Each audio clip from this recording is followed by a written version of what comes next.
A lot of you have been knowing about Sendou.ink, but recently I went on and looked through all the tabs and realized there are a bunch of features on there that even I didn't know about. So for the sake of those who haven't heard of it, and also for people like me who could be getting more out of it than they knew, I want to do a quick site tour.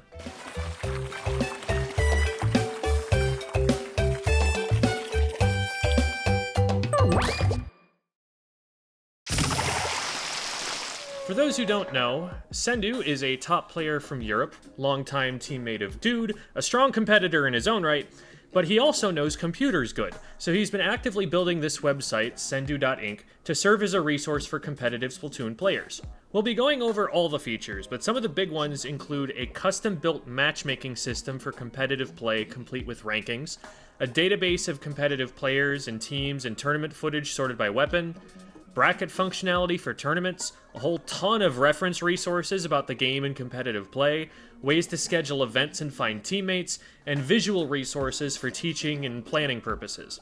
If there were any justice in the world, Nintendo would absolutely be paying this man, but as it stands, it's better for them to have as little involvement with the project as possible. So basically, we all owe Sendou our firstborn children. On the main page, it'll show a list of the current multiplayer rotations, which it pulls from Splatoon3.ink. If you want to see future rotations, it links to that resource, so you can pop this open and see everything you need to there. There are a lot of other things to see, but the main one I want to point out right now is the search bar, which lets you look for users, teams, tournaments, tournament production organizations, and a wide variety of reference resources about a given weapon, just by searching them. You can create a profile, so tag, socials, profile picture. You can add your weapons, your aim sensitivity, and your IGN if it differs at all from your tag. Tournaments that you have entered that end up in the Sendou database of results, which is most of them, will show up here, so anyone who's trying to seed you in future tournaments can easily access your results. And it also shows your rating and recent sets in Sendou.ink, which we'll get to shortly. If you've won badges, typically rewards for placement in tournaments, those are displayed here. If you're on a team, you can click straight from this page to the team's page, where it'll show a link to each of your teammates' profiles and a list of the team's results altogether. Back to the main menu, you can also see that in the upper left, I'm signed up for a tournament, and this is a reminder that it's coming up today. You can click on that, and it'll show you all the information that you need for that tournament, get the brackets, the rules. If you need to mess with anything in registration, that's all there. In the upper left, we have all our features sorted into a few tabs. These used to all just be in one block, but there are so many features on this website now that it was hard to sort through, so now they're in 3 tabs: Play, Tools, and Community. One we definitely need to highlight is Sendou.ink in the Play tab. If you're not familiar, this is a whole separate matchmaking system, which, instead of forcing you into a lobby with whoever's playing whatever weapon, lets you choose from a menu of teammates who are available to play at that time. Gives them a rank based on their aggregated individual ranks. Look, they're already inviting me to join one, but I'm gonna need to leave the queue. Sorry, guys. I won't actually be able to show this because I'm not actually going to play here for the recording session, but it will generate a pool name and a password so that everyone can lobby up faster. And it'll build a map list based on every player's preferences, which they can set here in settings. You can see which maps I prefer, which modes I prefer, and it will base everything on these preferences when it builds out the map list. That map list will be for a best of 7 set, and the winners of that set will gain points, ranking points, and the losers of the set will lose points. And it'll all be based on whether they were expected to win or lose. Sendou's Discord server features a long list of voice channels which are meant to be used by teams using Sendou.ink. You can see there's an icon under everybody's name indicating whether they're interested in voice chatting or not. So I have mine set to green. I'm willing to voice chat. There are some who can listen in but can't speak themselves, and then there are some who are going to be muted. And so you get warned about that before you decide to team up with people. This way, you can use those voice channels, and even if you don't know the people you're playing with, there will be a place to find a voice call with them. Now that's just the first tab. Now you've got Looking for Game. In looking for game, you can post looking for teammates or coaching or whatever else. Rankings shows the top 500 players in Sendou.ink, as well as showing your individual rank relative to them.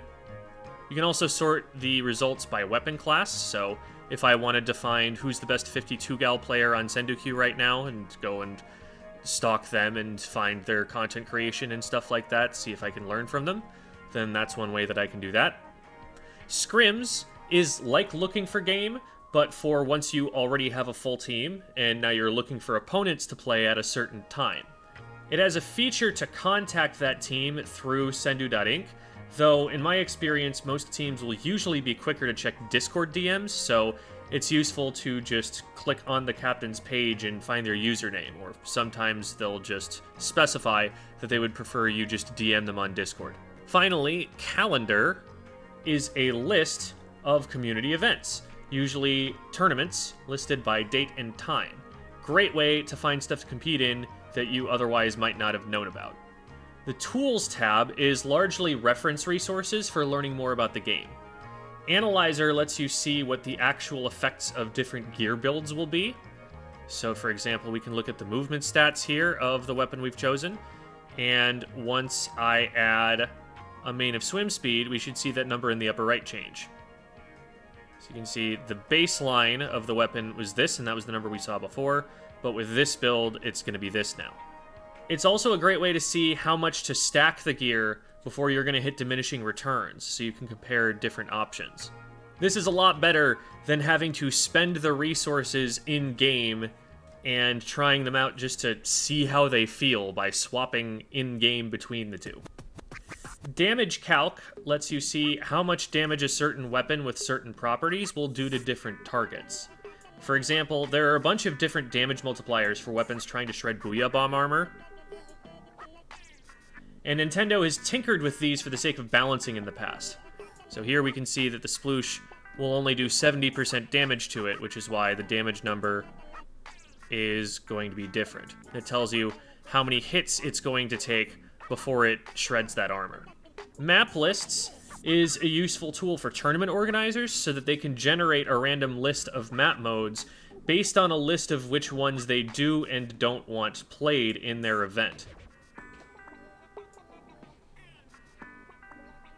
Top Search is data on the top 500 players in Splatoon's solo queue, as scraped from the Nintendo Switch Online app. You can see they've got them for each mode and from previous seasons. Comps lets you input 4 weapons and then shows a few characteristics about them, like their weapon ranges, and as this probably gets used the most, for what damage combos you can accomplish by using them.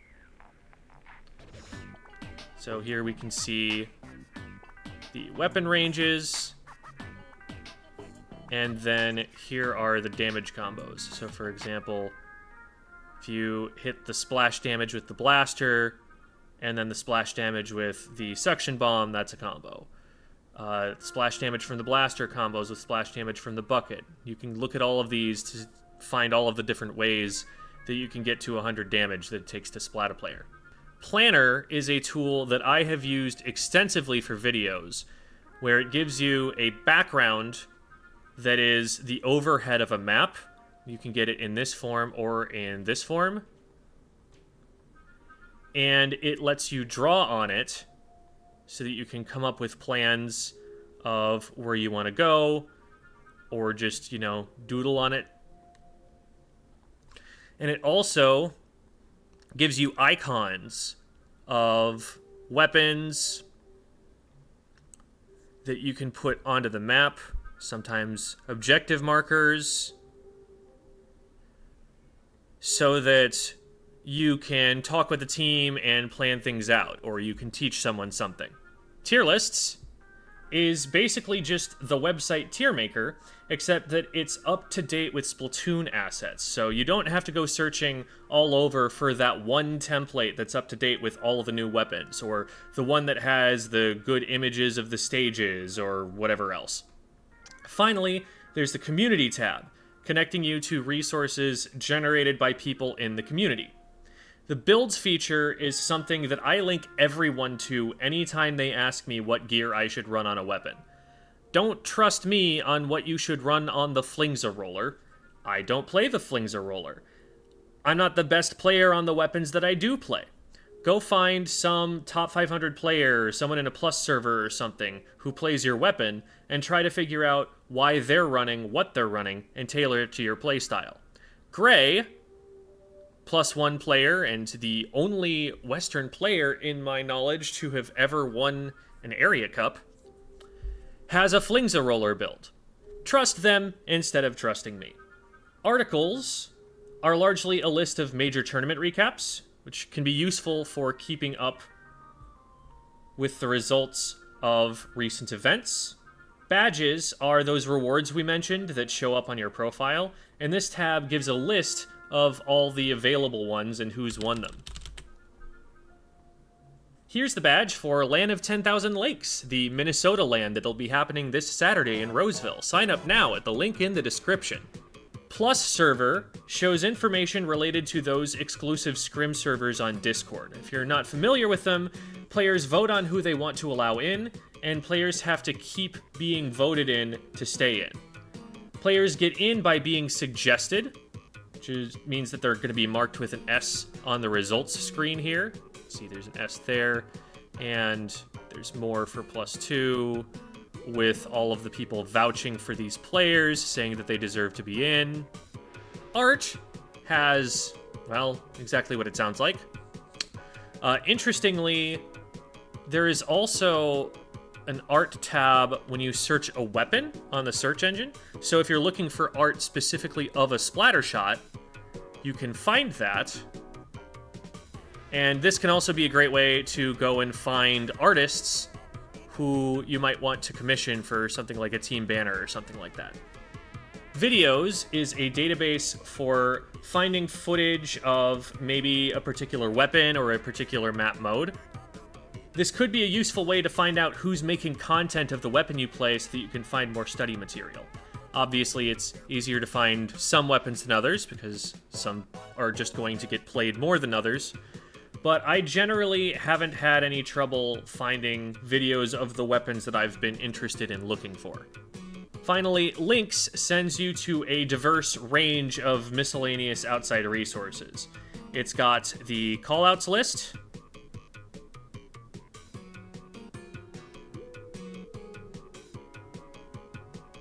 it's got FLC's priorities and roles essay, that old essay that still influences a lot of the way that we think about the game to this day.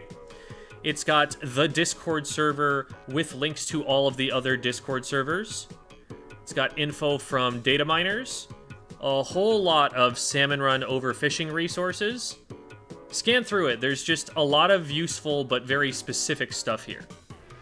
Hopefully you learned something new that you can use the site for, and if not, well, give Sendou more money anyway.